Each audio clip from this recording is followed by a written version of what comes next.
Hi friends.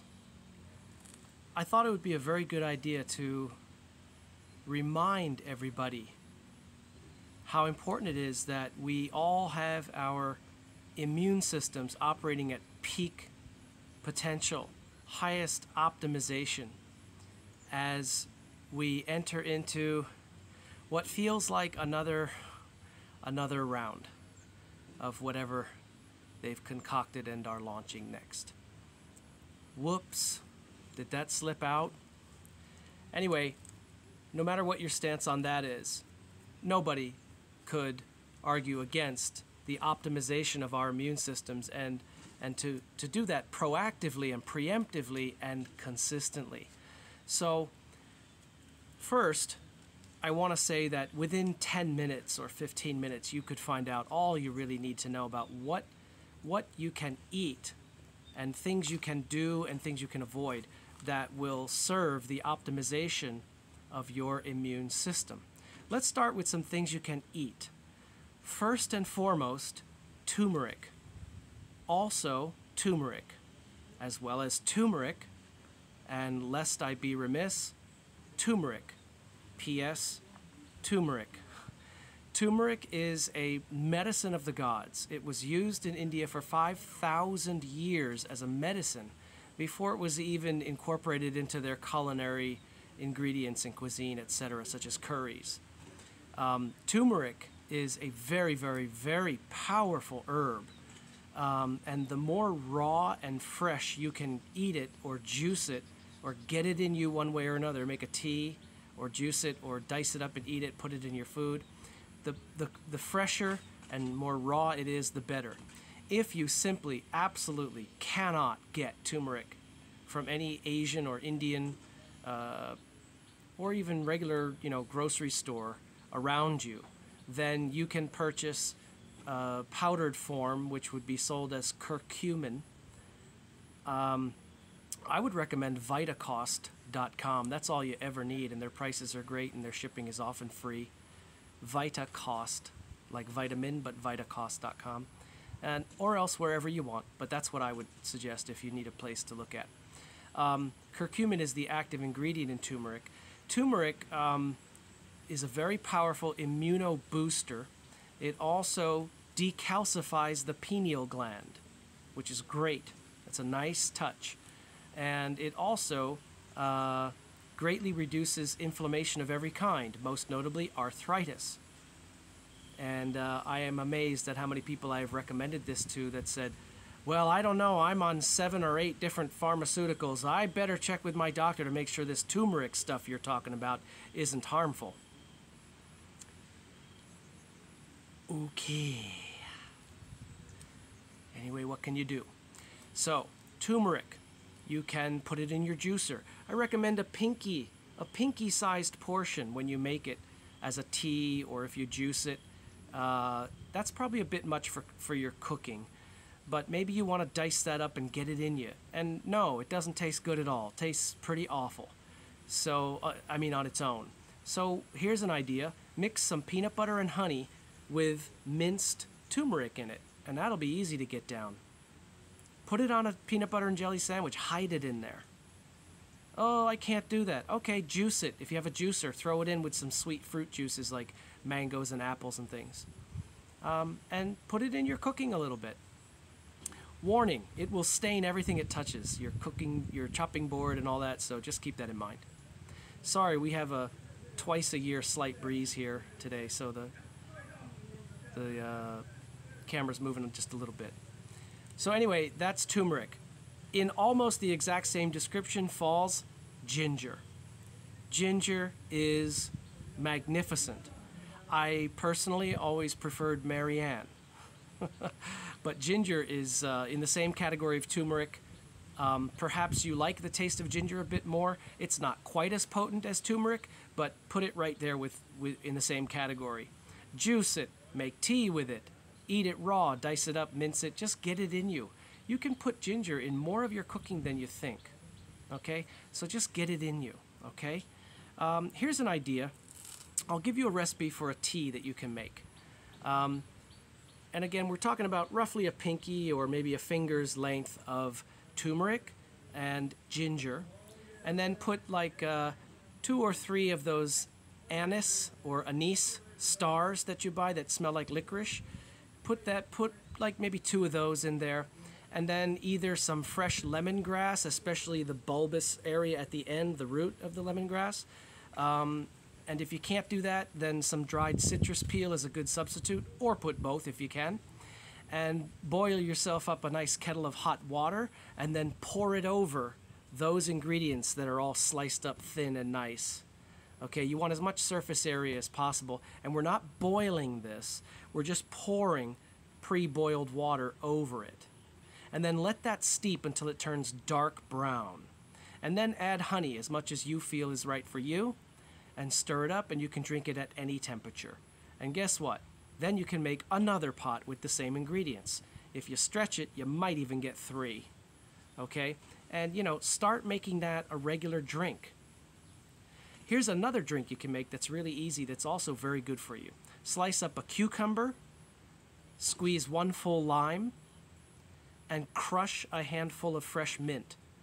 Throw it in a pitcher, pour in cool water, throw it in the fridge for a few hours. If you want to add honey, you can do that too. And that is a fantastic summer or warm weather drink. And the other one can be had anytime, but is when the cold winters come, oh, is that so good to drink that one hot. The one with the turmeric, ginger, anise, lemongrass, and citrus peel. So, what else? Wild blueberries. Domestic, not as much. They're loaded with incredible amounts of chemicals, and they have lower antioxidant levels. But wild blueberries, which are ideally not sprayed with any chemicals and have way more antioxidants, are phenomenal, and you will have no trouble eating those. I don't have to give you instructions. You'll find a way to put them in your ice cream, your pancakes, or just eat them fresh out of the freezer. If you live in the United States, I remember a brand called Wyman's, W-Y-M-A-N-S, that sells bags of frozen blueberries that you can buy, and I don't know anywhere else to get them, but they are phenomenal.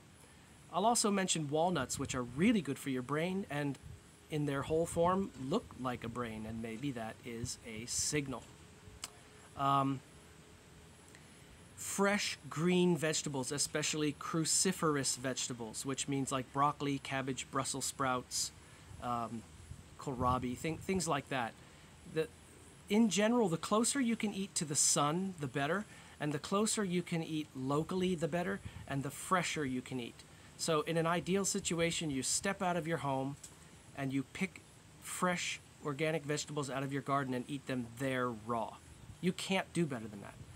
You might want to rinse things off in case there are little eggs on there that you don't want any part of, and etc. But, you know, the closer you can eat to the sun, the more local you can eat, and the sooner after picked you can eat. So the answer is a garden. And then if you're absolutely positively unable to do that, just try to move as few steps away from that as you possibly can. So please do some research about more foods that you can eat, but that's a really good start.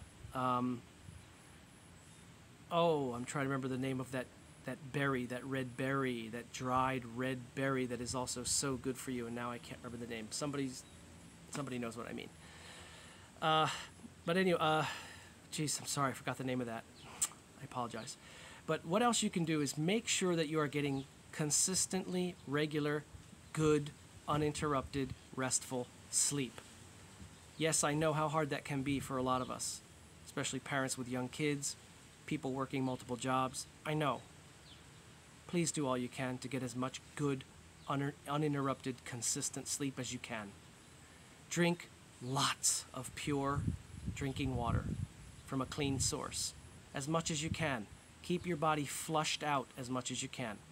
Do detoxes at like once a month. I wouldn't recommend more than that. It might be a bit much. But do detoxes of your choice regularly. Keep yourself purged, cleansed, flushed, and eating good foods and medicinal foods. Also medicinal mushrooms, especially turkey tail and lion's mane. I know there's others. You can get these and find ways to get them in you through pulverized powder that you can mix into a drink, or you can buy the whole dried mushroom and just nosh, especially lion's mane. it is a really good idea to keep your natural immunity at optimization. Okay? So those are some things you can do, you can eat, and you can get. Then there are things to avoid. Avoid alcohol to the best of your ability. Alcohol is an immunosuppressant. Even worse than alcohol is stress. Stress is the absolute worst possible thing in the world for our immunity. Stress is what they call the silent killer. So anything and everything that increases the stress in your life needs to be examined, and if it is possible in any way, shape, or form, including if it is a very toxic person, gotta go. I'm telling you right now that we don't have the luxury to afford those kind of things in the times that I personally intuit and sense are coming. May I be completely wrong, and all of that was just a bunch of wasted worry and speculation, okay? But it doesn't feel that way, and I know I'm not alone. And, you know, what's the harm if you've boosted your immunity to optimal levels, and then there was no massive reason for you to have needed it, per se? Such as, I don't know, some kind of infectious nightmare released upon the world. Okay? So just keep your immunity at optimal levels anyway. And I want to show you a rare sight. Here is Chuki, the Chuki monster, as I call her. She's going to hiss any second. Oh, she's being very sweet. This is my Chuki monster. There she goes. There's Chuki monster. And she stopped by to say hello in the sweetest way she knows how, which is with just mild growling. And so there you have it, folks. Avoid alcohol and also, of course, drugs. If it is possible for you to get off of harsh pharmaceuticals to treat things and migrate over to more natural means, then I would consider that. I have no right to medically advise you of any of this, of course. I'm just saying I personally would try to do that if it is possible. Everyone is case by case, depends. And to eat as much fresh, whole, organic, nutritious, local foods as possible, and to supplement as much as you can afford and as much as you can manage your diet with medicinal herbs. We mentioned a bunch: turmeric, garlic. Oh, did I say garlic?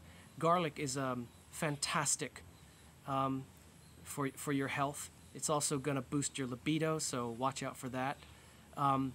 Oh, and also the aspect of not just detox and not just immunoboosting, but also purging yourself of any possible parasites, because parasites are just a drag on you, and they create cravings and conditions in your body that you don't want, and there's nothing good about them at all. So for a parasitic detox, you can take lots of garlic. Garlic is easy. Just put tons of it in your food raw. If not raw, put it in last when you're cooking, like a stir fry or something. I'm not going to recommend you juice it.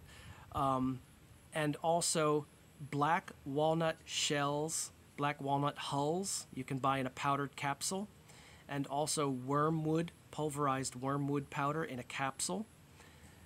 Is very good. So you've got garlic, black walnut hulls, wormwood, and also apple cider vinegar. Apple cider vinegar is very good as well for lots of things. Just keep it off your teeth because it damages the enamel.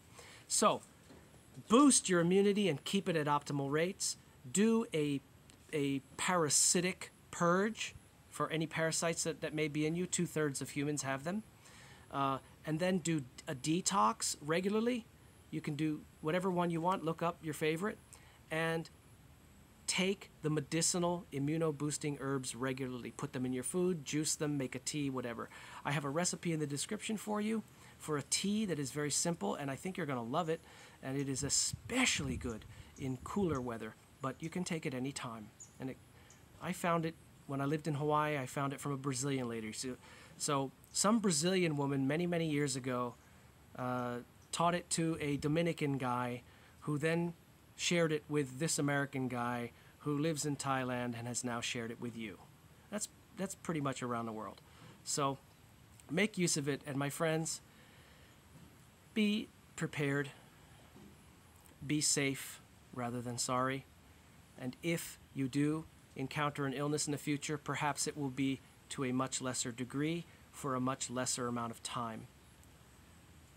Even if you did get sick, it would be less than it would have been. Keep yourself optimized for your own sake and for the sake of the loved ones around you. Be blessed.